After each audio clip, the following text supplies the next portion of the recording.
Good morning mga primo! Tara, samahan niyo ako. Alamin natin dito sa EDSA kung ano nga ba ang pagbabago ngayong ibinalik na ang NCAP. At ngayon, ang unang araw nito, ngayong Monday. Ano kaya mga gagawin ng mga motorista? Tara, samahan niyo ako. So ngayon, andito na tayo sa may overpass ng Katipunan, papuntang Cubao. Oops! Nako naman, buena mano ka, kuya!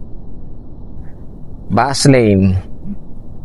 Yan, porket sinabi kasing no contact apprehension, nakala mo wala nang magbabantay. Ang luwag-luwag naman kasi ng kalsada ngayon. Bakit kailangan pang pumasok sa bus lane? Ayan tuloy. Imbis na mapaaga ka sa trabaho mo, lalo ang malilate. Abala pa. Kailangan ko pang tubusin yan at mababawasan pa ang sahod mo. Pero hindi yan ang gusto nating makita talaga dito sa pagbabago ng NCAP na to. Grabe ang luwag talaga ngayon, no? Iyon. Ayan. Ayan yung mga dapat tandaan natin dito sa EDSA. Kung talagang gustong-gusto nyong makaiwas sa huli na yan. So, palabas na tayo ngayon ng Aurora. Dito. Hep. Naku kuya, huwag ka dyan. Huwag ka dyan. Naku po, yari ka. Expected mo na. Antayin mo na lang sa bahay mo. May record ka na sa LTO. Uy, wait lang. Ano naman ang kaganapan dito? Mukhang gusto pa akong kuhanan ng mga to. Wait lang, di pa ako nag-artista. Antayin nyo muna. Okay, welcome to main hub. Ayun, tatlo. Naku naman. Matatapang pa rin talagang iilan.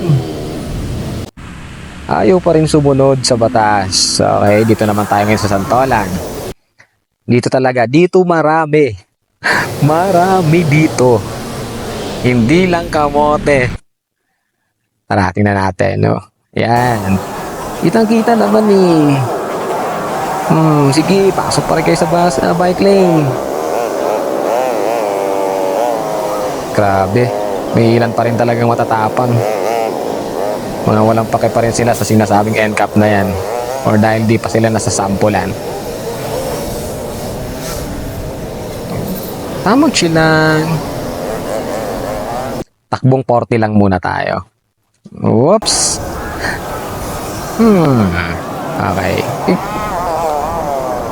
Abante konti. Marami pa yan dyan sa unahan. Panigurado, maraming makukuhanan ngayong araw na to.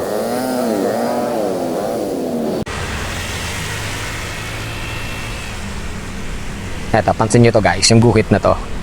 Ayan, merging lane. Kung lilipat kayo sa kabilang linya, huwag muna dun o hanggang dito sa solid line. Kapag nakita nyo na yan, broken line, ayan, pwede na kayong lumipat ng linya dyan. May CCTV rin kasi sa kanto ngayon. Kapag dun pa lang, pag dating nyo pa lang ng merging lane, ay lumipat na agad kayo, panigurado. Isa ka na rin sa mapalad na makukuha na ng video. Okay, pababa na tayo ngayon ng Robinson's Galleria. So, dito sa Ortigas, sabi nila kasama rin daw to sa NCAP. Wala naman kasi talaga dapat iwasan sa NCAP na yan eh. Sumunod lang tayo sa batas. Ganun lang naman kasimple yun eh. Iba kasi sinasabi mag-ingat. Saan?